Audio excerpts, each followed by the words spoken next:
Breaking news Hyderabad లో అక్రమ కట్టడాల కూల్చివేతలు హైడ్రా పాత్రపై ముఖ్యమంత్రి రేవంత్ రెడ్డి కీలక వ్యాఖ్యలు చేశారు. చెరువులను ఆక్రమించిన వాళ్ళు ఎవ్వరిని వదిలిపెట్టమని ముఖ్యమంత్రి రేవంత్ రెడ్డి అంటున్నారు. ఎంత ఒత్తిడి ఉన్నా వెనక్కు తగ్గేదే లేదు అంటున్నారు. కూల్చివేతలపై వెనక్కు తగ్గే ప్రసక్తే లేదు అని రేవంత్ రెడ్డి అంటున్నారు.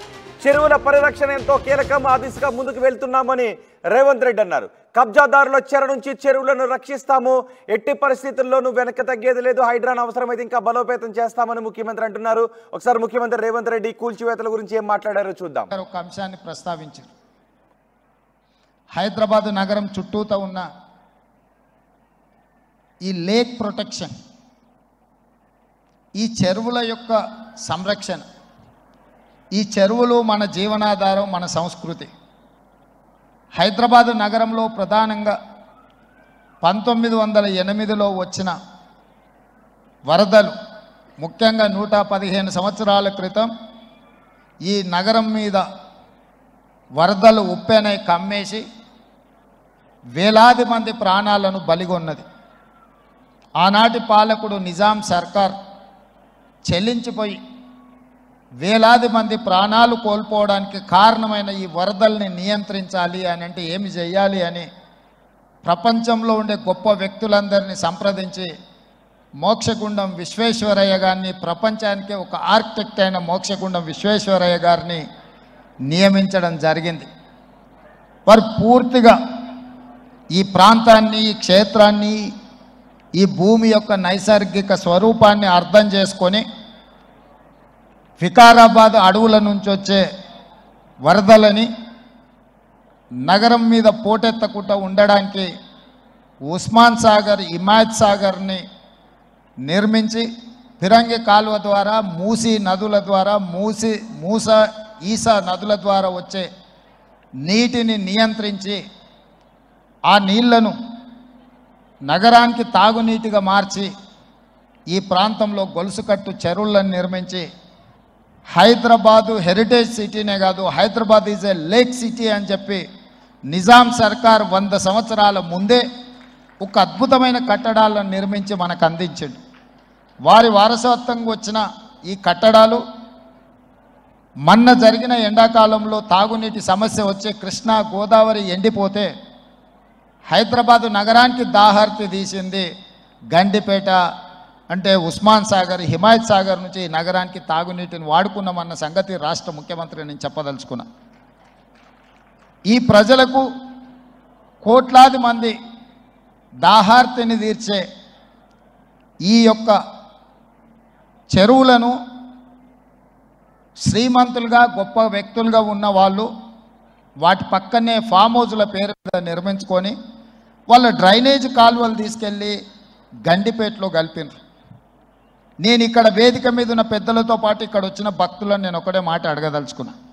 ఇవాళ వాళ్ళ విలాసవంతమైన జీవితం కోసం నిర్మించుకున్న ఫామ్ హౌజుల నుంచి వచ్చే డ్రైనేజ్ గండిపేటలో హిమాయత్ సాగర్ తాగునీటిలో కలిపితే ఆ నీళ్ళు హైదరాబాదు నగరానికి తాగడానికి సరఫరా చేస్తుంటే వాళ్ళు నిర్మించిన అక్రమ నిర్మాణాలను వదిలేస్తే ఇక నేను ప్రజాప్రతినిధిగా విఫలమైనట్ట కాదా మీరు ఒక్కసారి ఆలోచన చేయండి. అందుకే ఒత్తిడి వచ్చినా, మిత్రులకు ఫామ్ హౌజులు ఉన్నా ఏవీ వదలకుండా హైడ్రా అనే ఒక సంస్థను ఏర్పాటు చేసి తెలియకుంటేనే ప్రజాప్రతినిధులం కొన్ని మన దినచర్యల్లో భాగంగా కొన్ని తప్పిదాలు చేస్తుంటాం. తప్పుదలు తెలవకుంటేనే కొన్ని తప్పులు జరిగిపోతుంటాయి. మరి ఆ ఖాతాను సవరించుకోవడానికి, ఆ బ్యాలెన్స్ షీట్ను సవరించుకోవడానికి తెలిసి కొన్ని మంచి పనులు చేయాలని నేను ప్రగాఢంగా విశ్వసిస్తున్నా, నమ్ముతున్నా.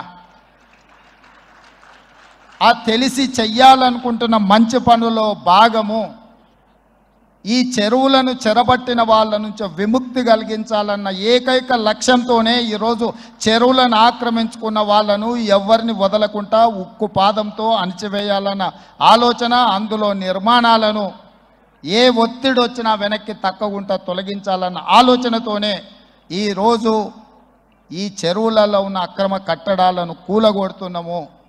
దీనికి స్ఫూర్తి భగవద్గీత అనే కురుక్షేత్ర యుద్ధ సందర్భంలో అర్జునుడు ఆయుధాలను కింద పడేసి రాజ్యం కోసం భీష్మ పితామహుడు, అదేవిధంగా కర్ణుడు, దుర్యోధనుడు, దుశ్శాసనుడు, నా సహోదరులందరూ ఆ పక్కన నించుంటే రాజ్యం కోసం వాళ్ళందరినీ సంహరించడం, వాళ్ళని సంహరించి రాజ్యాన్ని సాధించుకోవడం ద్వారా ఏమి ఉంటుంది, ఏం మనశ్శాంతి వస్తుంది అని చెప్పి అర్జునుడు యుద్ధతంత్రం నుంచి తప్పుకుంటా అన్నప్పుడు శ్రీకృష్ణ భగవానుడు బోధించిందే భగవద్గీత.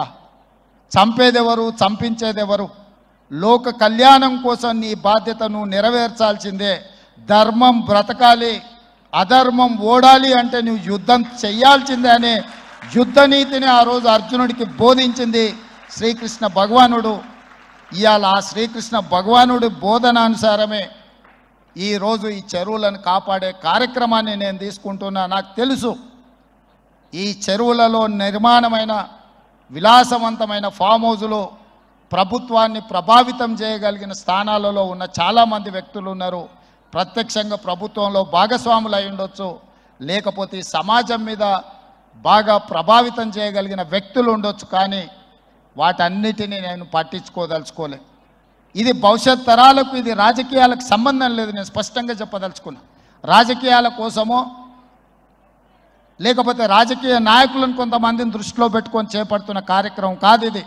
భవిష్యత్ తరాలకు, మన పిల్లలకు, వాళ్ళ పిల్లలకు వారసత్వంగా మనం అందించే సంపద ఈ సరస్సులు, ఈ నదులు, లేకపోతే ఈ రోజున్న ఈ చెరువులు. ఈ ప్రకృతి సంపదను మనం విధ్వంసం చేస్తే ప్రకృతి మన మీద కక్ష కడుతుంది. ప్రకృతి మన మీద ప్రకోపిస్తే మనం చెన్నైలో చూసినాం, అదేవిధంగా ఉత్తరాఖండ్లో చూసినాం, నిన్నగాక మొన్న వాయనాడు మనం కేరళలో చూసినాం. ఈరోజు ఇలాంటివన్నిటిని దృష్టిలో పెట్టుకున్నప్పుడు ఈ హైదరాబాదు నగరాన్ని రక్షించుకోవాల్సిన బాధ్యత మన అందరి మీద ఉన్నది. ఇది ఒక సుందరమైన నగరం. ఈ నగరానికి ఈ చెరువులే ఒక అందం. ఈ చెరువులను కాపాడే బాధ్యత ఈ ప్రభుత్వం తీసుకుంటుంది. ఎవరు ఏమనుకున్నా, ఎవరు ఏ ఒత్తిడి తెచ్చినా వాటన్నిటిని పక్కన పెట్టి చెరువులను ఆక్రమించుకున్న వాళ్ళ భరతం పడుతుంది ఈ ప్రభుత్వం అని చెప్పి నేను ఈ సందర్భంగా తెలియదలుచుకున్నా. ఆనాడు కురుక్షేత్రంలో ధర్మం వైపు శ్రీకృష్ణుడు, అర్జునుడు నిలబడ్డందుకే ఈరోజు ఆ ధర్మం అనేది కాపాడింది. వాళ్ళు ధర్మాన్ని కాపాడితే ధర్మం మనల్ని కాపాడింది. ఈరోజు మనం చేస్తున్న పని కూడా అలాంటిదే. మీ అందరి సహకారం ఉండాలి. అదేవిధంగా నిర్వాహకులకు ఈరోజు విద్యకు సంబంధించి లక్షలాది మంది నిరుపేద విద్యార్థులు, ఎస్సీ, ఎస్టీ, బీసీ, మైనారిటీ, ఆర్థికంగా వెనుకబడిన వాళ్ళు ప్రభుత్వ పాఠశాలల్లో చదువుకుంటున్నారు.